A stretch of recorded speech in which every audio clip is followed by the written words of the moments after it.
জীবন এক বিরক্তিকর অধ্যায়, তবুও আমরা পরবর্তী পরিচ্ছেদে ভালো কিছু আছে ভেবে পাতার পর পাতা উল্টাই। আর আমার গল্পের সেই অধ্যায় লেখা আছে আমাদের 13 বছরের প্রেমের গল্প। আর সেই অধ্যায়ের প্রতিটি পাতায় লেখা আছে আমাদের ভালোবাসার কথা, ভালোবাসার মাঝে রাগ, অভিমান, হাসি কান্নার গল্প।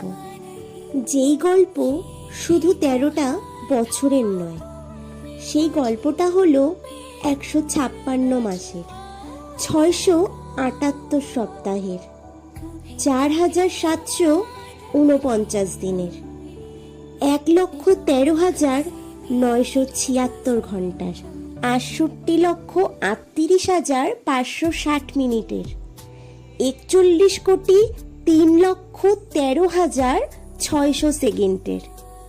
তাই আমাদের গল্পটা শুধু 13টা বছরের নয়, দুটো মানুষের প্রতিটা সেকেন্ডের অনুভূতির গল্প।